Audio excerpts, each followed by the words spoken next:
We're going to be in Exodus chapter 32. You guys can start heading over there now. Exodus 32, verses 1 through 20 will be the focus. And what we're going to be doing today is looking at a moment that probably a lot of you guys are familiar with. It's a little different than the past weeks. Some of the other texts have been ones that people don't really hear, that you definitely don't learn about in Sunday school. This week, we're talking about something that you probably did read in Sunday school, but I'm willing to bet you probably didn't fully understand what was going on when you first heard the story. It's strange for different reasons than the normal. This is the story of Israel worshiping a golden calf. So raise your hand if you're familiar with that story. Yeah, pretty much everybody. I know for me, this has always been a scripture that's bugged me, to be honest. When I've read this over the course of my life, it makes me a little annoyed every single time. Because I look at this moment and it seems so nonsensical what the people of Israel would do. How after all of these incredible miracles that they'd seen, that they would then go worship this hunk of gold turned into a cow. And because it's made no sense to me, because it's so ridiculous, that's why we titled today's message, God is Great, but have you seen the cow? That's how it feels. It's like ridiculous and absurd. Now, to kind of get you guys set up to really understand what we're going to be focusing in on, I just want to give you guys a lightning summary of what happened before what we read today. So basically, all of Israel was enslaved in Egypt. They're being oppressed, and they're having a real hard time. But God sends this guy named Moses, who probably we are all a little familiar with at least. He sends this guy, Moses, who he selects to be his messenger and representative before the people of Egypt, so the Pharaoh, as well as the people of Israel. So to the Pharaoh, he's the one who's saying, hey, this is what our God wants. You need to give in to these desires and these demands. If not, there's going to be problems. And for the people of Israel, Moses' job is to say, hey, this is who our God is. This is the way he wants us to live and what he wants us to do. So Moses goes and does that. And some interesting stuff happens. God sends these 10 miraculous, powerful plagues. 10 of them take place. You're probably familiar with them. Bugs, blood, gnats, frogs, all the stuff. It culminates with the death of all the firstborn children. There's other stuff in there as well, but God shows himself very evidently in all of that.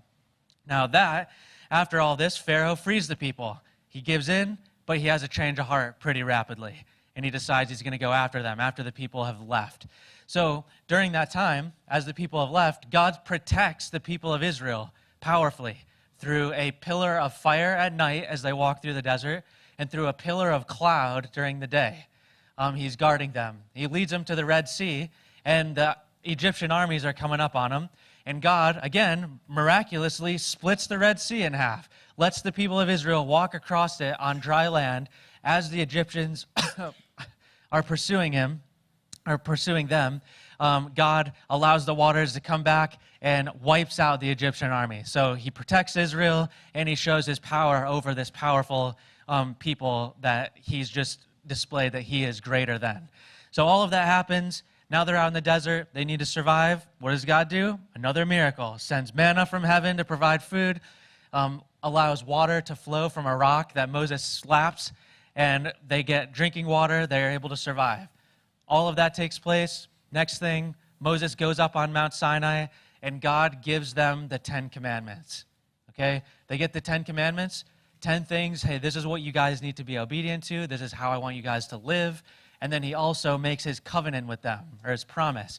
So he's saying, if you walk with me, you will be my chosen people, and I'm going to be with you for all eternity. So the people agree. They say, we'll obey everything, and we'll do exactly as you said. We'll be your people. So they do all of that. They do all of that stuff. And Moses then goes up again to the mountain to get more instructions from God about what the next steps for their nation is going to be. Now that is what leads us to our text today. That's where we're jumping in. That's all the backstory you need to know as we head into this. Devin, if you want to read for us verses 1 through 8. Yeah, so we'll start with just the beginning part of chapter 32. When the people saw that Moses delayed to come down from the mountain, the people gathered themselves together to Aaron and said to him, "Up, make us gods who shall go before us." As for this Moses, the man who brought us up out of the land of Egypt, we do not know what has become of him." So Aaron said to them, "Take off the rings of gold that are in the ears of your wives, your sons, and your daughters, and bring them to me." So all the people took off the rings of gold that were in their ears and brought them to Aaron. And he received the gold from their hand and fashioned it with a graving tool and made a golden calf. And they said, "These are your gods, O Israel, who brought you up out of the land of Egypt." When Aaron saw this, he built an altar before it. And Aaron made a proclamation and said, "Tomorrow shall be a feast to the Lord."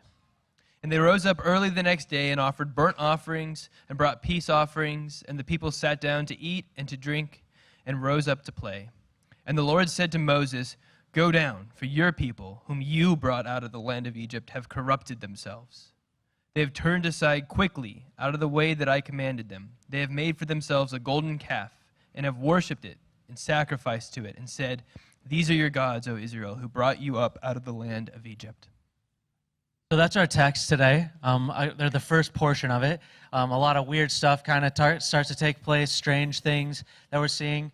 And again, kind of like what I was mentioning with you guys earlier, this has always kind of stumbled me when I've read this. Just like, why? Why would you do that? To be honest, when I read this, I just feel like, are these a bunch of morons? Like a bunch of idiots in this desert? All of the stuff they saw in the wilderness, all of the incredible wonders, the power of God. And then you see this, worshiping a cow made of gold? It's like, how does that happen?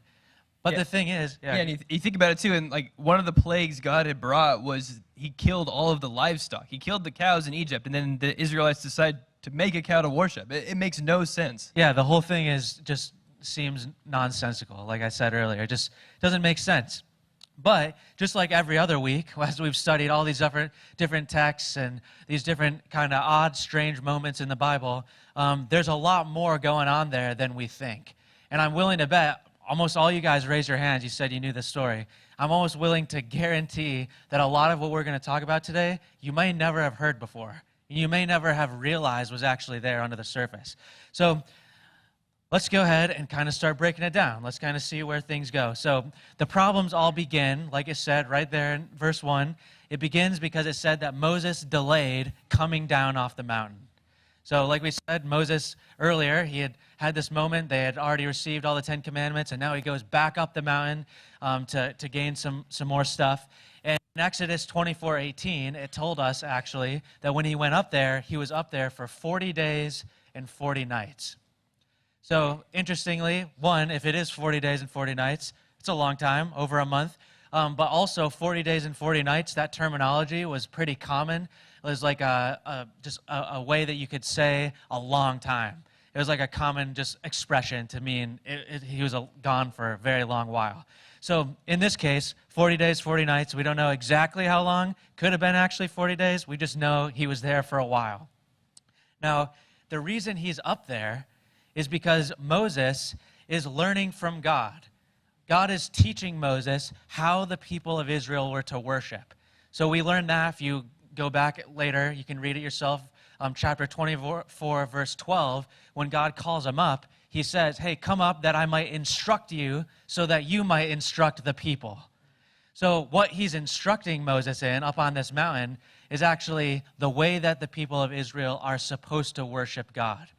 So what that is going to include is the tabernacle, so the tent where God's going to meet the people, the way the priests are supposed to dress, the way they're supposed to function, the way offerings and sacrifices are supposed to be done, the way that obedience is to work within the nation, the way people are supposed to live and behave amongst one another, and the way that they're to build relationship with God. That's all the stuff that Moses is being taught by God when he's up on this mountain. Now, it's important to notice, Moses is the guy who's supposed to be teaching the people all this stuff. So it's very complicated and complex. For Moses, he's going to have to be up there for a while because he needs to know this stuff backwards and forwards because he's got to be able to communicate it clearly and then stay on top of it so that the people adhere to it very well. So that's why Moses is up there. Moses is up there, and it says that he delayed. So Moses, in that delaying, the people start to get stirred up. It says that the people start to take matters into their own hands, and they start to go out of their way to ask Aaron for something. Yeah, and all this morning, you're gonna see that contrast between what's happening with Moses up on the mountain and what the people are doing down with Aaron, right? And that word delayed, it's interesting. It's the Hebrew word for shame, right? So it's kind of weird, but the idea there is that the people feel that Moses is shaming them by making them wait so long, right? That he is disrespecting them by making them wait. God had spoken directly to the Israelites. AJ mentioned this. He gave them the 10 Commandments and the covenant with them, right? In Exodus 20, it says that now when all the people saw the thunder and the flashes of lightning and the sound of the trumpet and the mountain smoking, the people were afraid and trembled, and they stood far off and said to Moses, "You speak to us, and we will listen. But do not let God speak to us, lest we die." Right? So they were afraid. They sent Moses up. They didn't want to be in God's presence like that. But again, 40 days, it's a long time. It's long enough for that fear to kind of fade away and for them to get impatient and start to wonder, where is Moses? Why has he not come? We're supposed to be God's people. Why is Moses disrespecting us and not sharing God's instructions with us, right? So they take matters into their own hands. And I even think with that idea of shame, it's almost like they are ashamed a little bit because actually God did invite the people to come be with him. And they said, no, don't do that. We don't want that. You just go. So it's almost like in this moment when Moses is up there for that prolonged amount of time, like Devin said, it's like this, oh, Moses is disrespecting us because we didn't have the courage to actually come into the presence of God. Or we didn't want to come forward. Now this waiting time is making us feel ashamed for the choices we made. So they do just what they did. They take matters into their own hands. They go before Aaron, and Aaron is supposed to be the temporary leader right now. While Moses is out, Aaron's supposed to be watching over the people and guiding them and making sure they stay on track. So Aaron is standing there. The people come before him, and they say to him, "Up, Aaron, make us gods who shall go before us." And then Aaron, what he does is he listens, which he shouldn't have done, and he takes all of the gold from the people, which, as a little side note, was miraculously given to the people earlier, because when they left Egypt, God stirred the hearts of the people of Egypt to give over all of their gold and their jewelry to the people of Israel when they left. So the Egyptians gave all that gold, and that was to be used for the glory of God, but they take all that gold, and then they go say, "Hey, here you go, Aaron, make us this golden calf." So Aaron takes the gold, and he does just that. It says he fashioned it with a graving tool, and he makes this calf for them. Now, the calf is very interesting. I know you had a lot to share on that. Yeah, there's so much here, right? So you can ask the question, why a calf? It's kind of weird, right? It's a weird thing to worship. Really, the word there is better translated young bull, right? So the bull represented strength, the strength of God, right? So there's a few different ideas of what this golden calf could have been. One of them is that in Egypt they had this god that was a bull god called Apis. We have some pictures, I think, that might go up on the screen. Yeah, so on the left there you can see a statue of the bull god Apis. So they could have been pulling from where they were at in Egypt and just making an idol to worship this god, right? But also, I think more likely, we'll get to why, but bulls at the time, they represented often like a throne or a pedestal for the god to stand on. So on the right there, you can see a few different stone carvings, I guess, of the god standing on the bull, right? And the bull was in between the people on earth and the God in heaven. And it represented the power and the strength of the God, right? And what's interesting is that was what Moses was for the people. Right? Moses was in between the people and God. Moses carried the power of God. God performed the miracles that he did through Moses' working, right? But he was gone, and he was disrespecting them, and he was making them wait to hear. So they pull from the culture that they had come out of, and they make a replacement for Moses, one they thought they could control. I also think it's important to take a minute to recognize we don't really do this kind of thing anymore, right? I don't think many of you guys go out in your backyard and look across the fence at your neighbor and see him back there like fashioning a golden calf like that he's going to bow down to, you know? Like this is not something that happens. But that doesn't mean that idolatry is any less prevalent today. An idol is anything that we would value above God. It could be anything. It could be our career, money, success, a relationship, I think a lot of the times, ultimately, it's ourselves. We value ourselves and what we want and what we desire above God. The question that we need to ask ourselves is, what is it that we devote our life to? If the answer is anything besides God, then that is an idol in your life. And we have to be careful. We have to answer this question honestly, right? We're going to get to it, but it says that Aaron said that the next day was going to be a feast to the Lord, to Yahweh, right? The Israelites thought they were worshiping God, but they fooled themselves into that. They deluded themselves into thinking that they were worshiping Yahweh. And I think a lot of times we can do the same thing in our lives, where we think, well, I'm reading the Bible and I go to church and I do all these great things. I must be worshiping God. But if we're honest with ourselves, we're doing that because of what it gives us and what we think we get out of it. So be thinking all throughout while we're talking. What idols might be present in your life? What are you devoted to?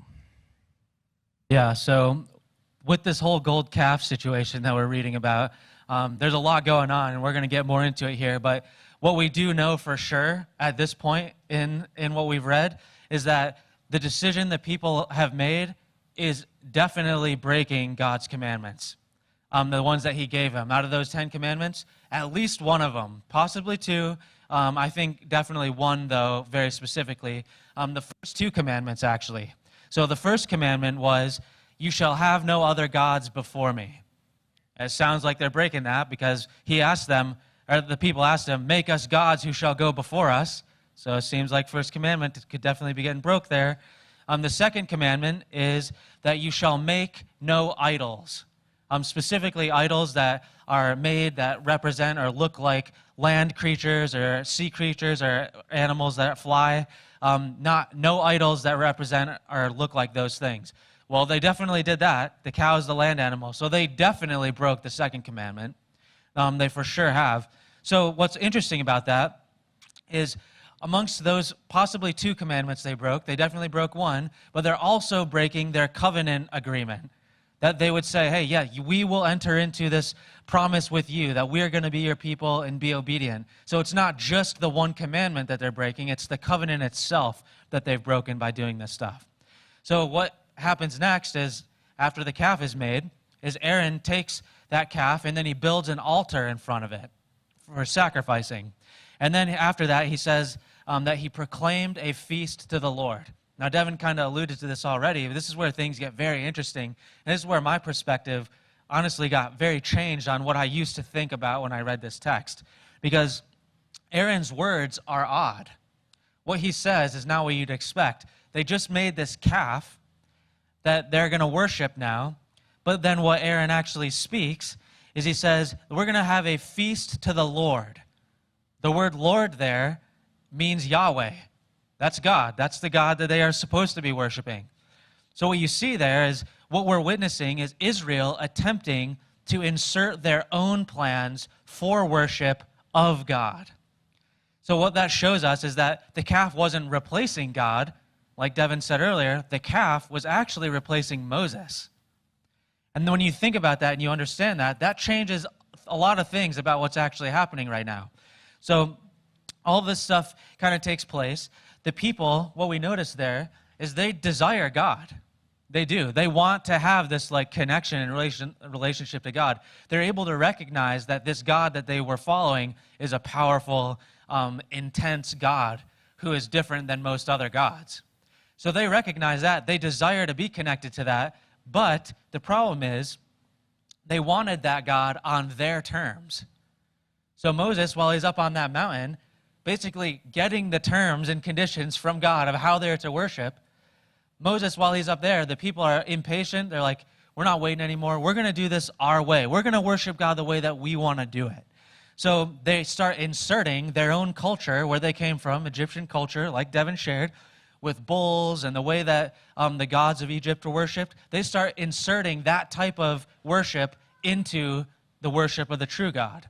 And that gets them really far off the rails, because it said that they wake up bright and early the next day, this festival begins, or the feast, and they play, it said, and they offer burnt offerings and peace offerings. The first thing I want to notice about that is that when it mentions that they play, that word play was a common euphemism or like implied things that have a sexual nature. So there's very well could be sexual immorality happening in this feast that they're taking part in. At least, at the very least, very provocative sexual things being implemented during this. They're partying. This would be very wild and not the greatest thing at all.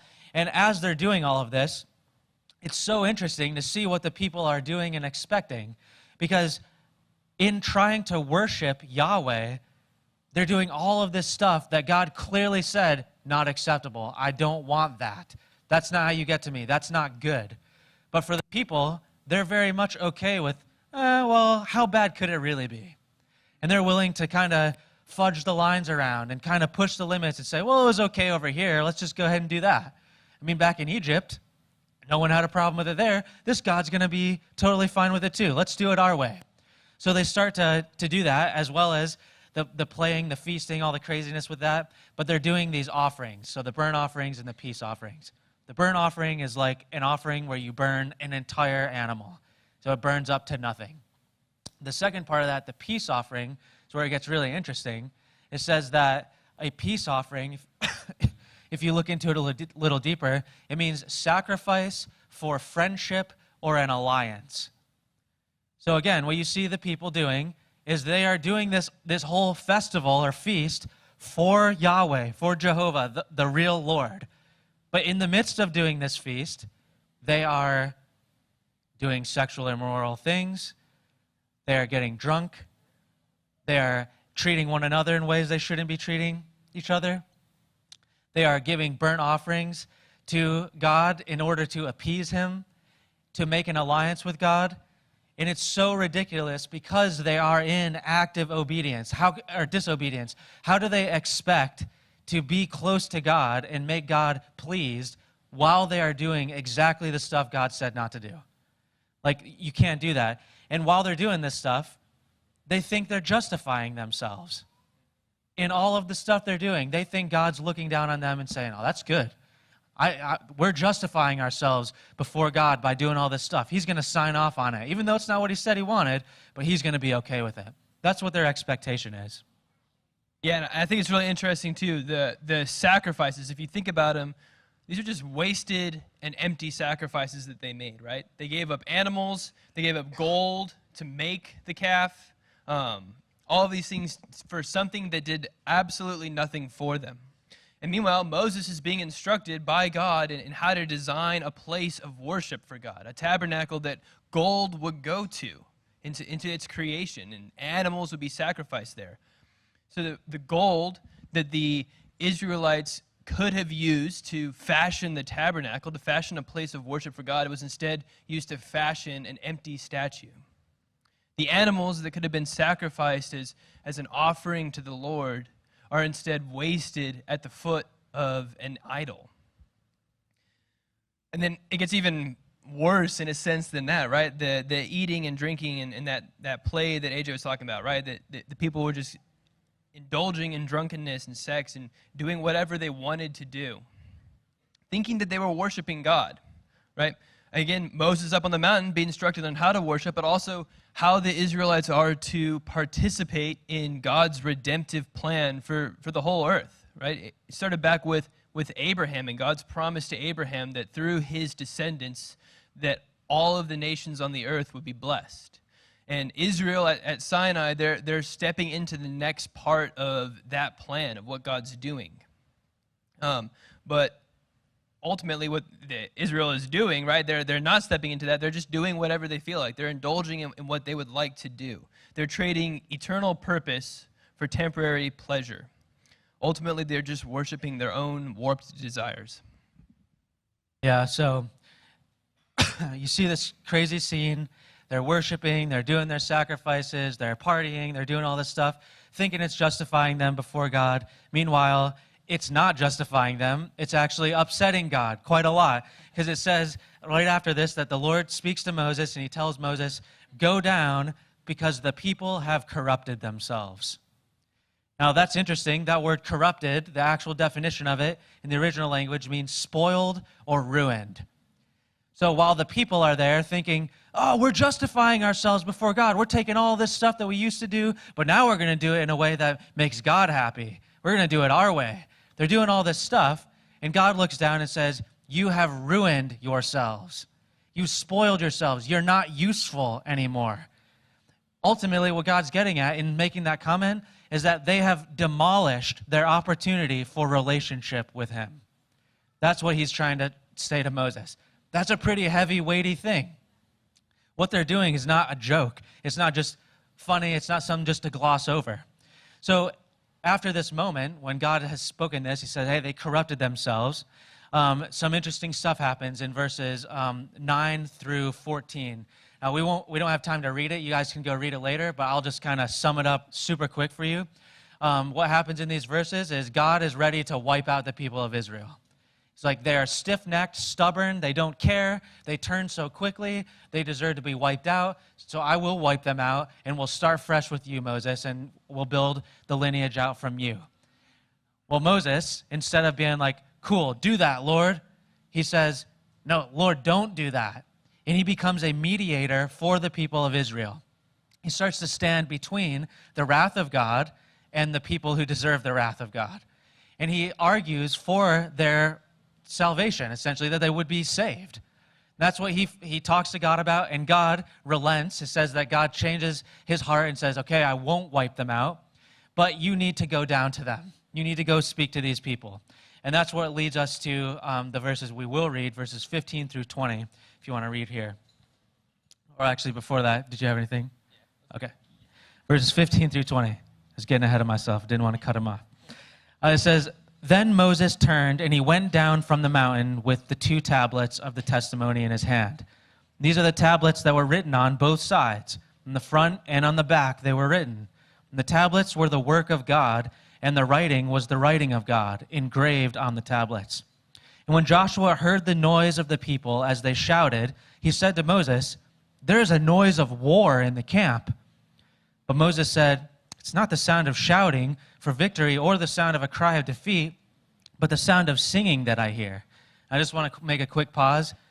How bad must your singing be that you get mistaken for the cries of death during war? Like, isn't that kind of crazy to think about? Like, Moses hears all this, and he's like, no, that's just their singing voice. I mean, that's what's going on. Moving on, back to the serious. It says, and as soon as Moses came near the camp, and he saw the calf and the dancing, Moses' anger burned hot. And he threw the tablets out of his hands, and he broke them at the foot of the mountain. And he took the calf that they had made, and he burned it with fire. And then he ground it into powder and scattered it on the water and made the people of Israel drink it. So Moses and Joshua wander down this mountain. They stumble back into the camp. They see everything going on, and it says that Moses throws the tablets on the ground. That literally means to, like, shatter them. And I used to think when I read this that was a move out of anger that he did that. And that's not actually why he did it. The reason why he throws it down is that's a symbolic gesture to show the people what they have done to God. He's saying, hey, look, what you guys did, you've shattered these things that God had for you. You've destroyed it. So it was a symbolic gesture. And then after, after that moment, it says that Moses burns the calf, he grinds it to dust, and then he sprinkles it into the water that they have there to drink, and then he makes the people drink it. That's a very odd thing, but there's some important stuff happening. There's reasoning behind why. Part of Moses' reasoning is to show the people that the calf has no power. You can kick it, punch it, burn it, destroy it. It's not going to do anything to you. It has no strength. It's empty. It's dead. That's what he's trying to get across to the people. Every step of the way, as they destroy this idol, it's being shown that it has no weight to actually look to. There's no power within it at all to be concerned about or to care about. And then the reason that they destroy it in such a thorough manner is, again, because Moses is implying that it deserves what that sin was and what they did. It deserves to be completely and utterly ruined, gone, no traces left of it. The judgment is severe. That was the idea behind doing that, as well as a couple other things. Yeah, I think in addition to showing the emptiness and the powerlessness of the idol and God's judgment, right? We also get an idea of how God views idols, what he thinks of them, right? He completely destroyed the idol, right? Ground it up, put it in the water, and he made the people drink it. It's kind of weird, right? You're like, why would the people drink this? But if you think about it, what goes in must come out. And at some point, that idol was going to be turned into the people's excrement. And it's gross, it's weird, right? But it shows a picture of God's view of the idol, what it was to him, right? The people deluded themselves into believing that they were worshiping God, but in God's eyes, all they were doing was offering God their excrement, their waste, right? And they wasted animals and gold, sacrificing to this idol on something that would eventually become their own waste. It's crazy to think about. Yeah, the whole situation, there's so much there. And I encourage you guys to go back after this, read through it on your own, and really look into all these different elements that are there, because there's application for days that you can pull out of this. But we kind of want to give you guys just a couple of quick things. This is where we'll conclude, just in these verses. From here on, we just kind of want to give you guys a couple things that you can actually take away and put into action in your own lives, and thoughts you can really take to heart. So I'll kind of kick us off and start. This is one of the things that I learned from this that I think is like a major takeaway. You guys can write this down if you want to. It's that a distorted God is a false God. A distorted God is a false God.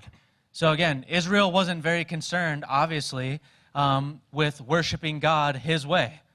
They didn't really care too much about the details of how God wanted to be honored and the way that God wanted them to live. They were very quick to turn from what he did say to do to go on their own path. It's interesting because the reason they did that is because they didn't really know God that well. There wasn't that really very deep of a relationship with him yet. It didn't exist. So what they did, because there wasn't too much of a relationship just yet, is they decided that they were just going to throw in what seemed good to them. And this happens all the time. What the people of Israel did is they looked at their Egyptian culture and they said, what was culturally acceptable? What was good in our old culture? How did the gods want to be worshiped there? What did they say was right and wrong? And they took that stuff and they said, okay, well, let's just apply that to God now. Let's apply that to Yahweh, and we'll say that he's okay with that stuff. So we're just going to do it our way now. Not only did they just pick and choose what they thought was right and wrong, which led to the immoral stuff they were doing in the party, but they also pulled from their culture in how they actually worshiped. So again, like Devin said, that the cow or the calf was a common piece of like religious equipment. It was commonly seen within the worship function of their culture and time. So what they did is they took that imagery and they said, well, let's just apply that imagery to our worship of God. How bad could that be? It's a representation of power. It's a representation of strength. Let's just put that on him. Why would he be upset about that? So that's what they do.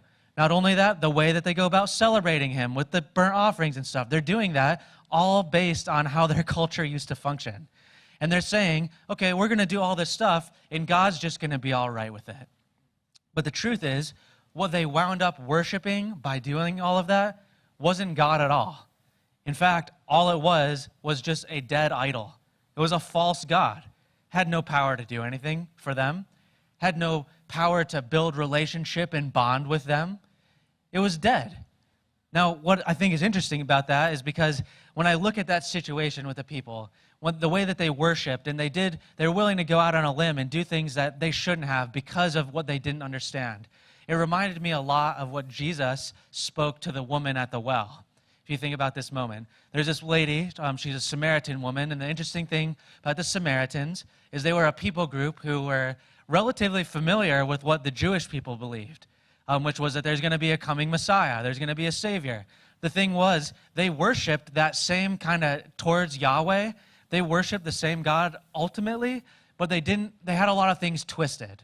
They weren't doing it exactly right. They had a lot of elements about how they worshiped and how they viewed God that were very off track. And Jesus says something pretty interesting to this lady when he first starts talking to her. He says to this woman, you worship what you do not know. It's exactly what the people of Israel are doing. They're worshiping what they don't know. And that sets them up for disaster. Now, Jesus, when he says this to this woman, he follows that up with something very important, very critical for us to know. This is in John chapter 4, verses 23 through 24. It says, "But the hour is coming and is now here when the true worshipers will worship the Father in spirit and truth. For the Father is seeking such people to worship him, because God is spirit, and those who worship him must worship in spirit and truth." If you want to worship God, it has to be done in truth. It has to be done in alignment with what he has said is right, with the way that he wants to be worshiped. You don't get to pick and choose that. And the interesting things about humans, humanity in general, is that we were created to worship. That's literally why you exist. You exist on this planet right now to worship. Now, the interesting thing about that is that all of us will worship, whether you worship Jesus, whether you worship some other pagan god, whether you worship yourself, whether you're an atheist or agnostic. It doesn't matter. You can't not worship. That's how you were created. You will worship, because worship ultimately boils down to what you focus on and fixate your life toward. So it doesn't matter what you do. All of us do that. We all fixate on things. But the thing we are to worship, to point toward, to make our main focus, the main priority of our life, is God, Jesus. He is the one worth worshiping. Now, the problem with that is worshiping God, like I said, has to be done the way that he prescribes. You can't do it just your own way, or else you wind up not worshiping him. Our worship has to align with his truth, and that's not up for debate at all. The truth is, if we distort God's word, what he said is right and wrong, if we distort his plans, what he said we were made for, how we are to live, what we should be doing on this earth, if we distort his heart for humanity and people, what we wind up with is we've invented a false God. We've invented something that's not real. We're not worshiping God anymore. We're worshiping some other figment of our imaginations and minds, something likely that serves ourselves and our own desires, that meets things the way that we want them to be. It's exactly what the people of Israel did in worshiping the calf. So I want you guys to know, God does offer grace because we don't know everything, and it takes time to learn and grow and understand who God is. So there is grace. God offers us grace to look past what we don't know. However, this is very important, God does expect us to care about the details. He expects you to care enough to get into his word and read it. If you want to worship him, don't claim that and then pick and choose a couple little things out of here. If you want to worship the true God, you have to do it according to his word, his way. It's not our choice. So again, there's grace, so we're not going to know everything immediately, but we need to be in pursuit of growth and in pursuit of understanding the details deeper. Because the truth is, how we worship is just as important as who we worship. Because the how actually kind of dictates the who. How you do it is going to dictate who the worship's going to. So that's kind of my takeaway from all of this. Yeah, I think the details, like what you said, the details are so important, right? There's so many details in this story, and a lot of them we had to cut out. We're still over. We cut out a lot of stuff, right? But I really want to encourage you guys, this week, dig into this passage. Look at Exodus 32. There's a lot of details here that you can pull a lot out of that God will speak to you as you read through and you pray over it.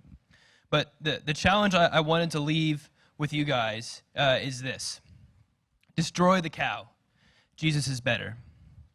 One of my good friends from Albuquerque was studying this passage for a Bible study we did years ago, right? And he asked a question that has stuck with me ever since. My friend Sam, he pointed out, that the idol was completely destroyed.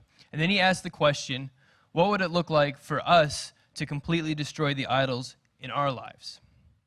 Too often in my life, I've just set any idol I had just off to the side, out of sight, right? Like whether it was the idol of comfort that I worship through just trying to be at ease and do whatever I felt like doing in the moment, or the idol of success that I worshiped by just trying to look really good and work hard to be looked up to in my group, or be in a place of leadership or importance in the church or ministry, or the idol of relationship that I worshipped by devoting every spare minute I had to it.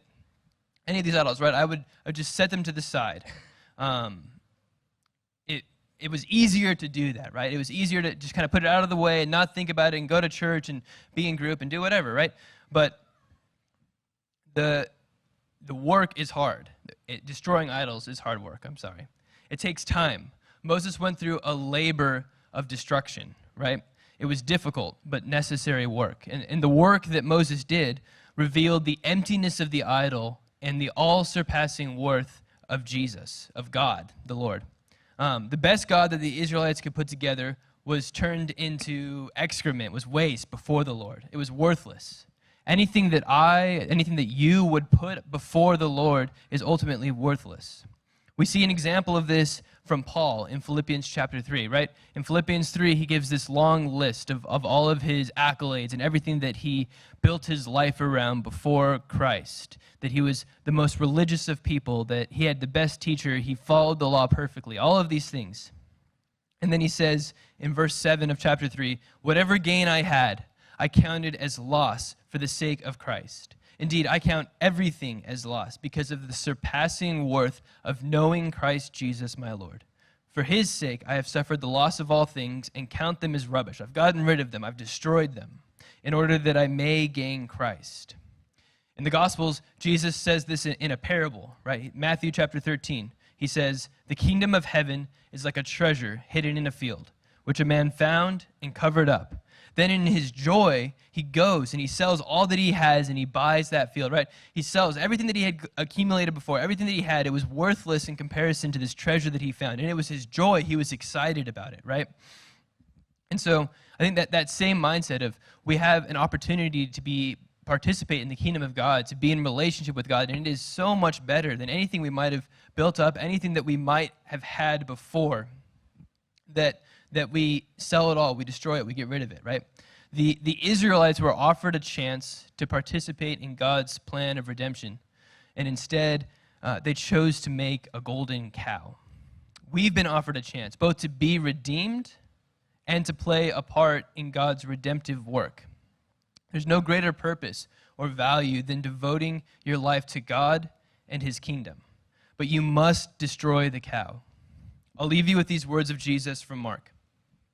And calling the crowd to him with his disciples, he said to them, if anyone would come after me, let him deny himself, take up his cross, and follow me. For whoever would save his life will lose it, but whoever loses his life, whoever surrenders, whoever destroys their idols, their distorted gods, whoever loses his life for my sake and the sake of the gospel will save it. Yeah, I think that's a really good way to close things out today, just with that reminder of both, do we have a distorted God? Are we sitting here today worshiping not the true God, but some distortion of what we've turned into and believe maybe in our hearts that we're on the right track? And if that's the case, what do we need to do to look in the details of both God's word as well as look at our lives and say, hey, what do I need to give up? And just what Devin just shared there. To destroy the idols means to give up your life. When we talk about the idea of taking up our cross and following Jesus, that's not just like fun language. It's not just like, go through the hard times. When Jesus said that, what he was meaning was you need to be willing to give up your life, to go to death for this.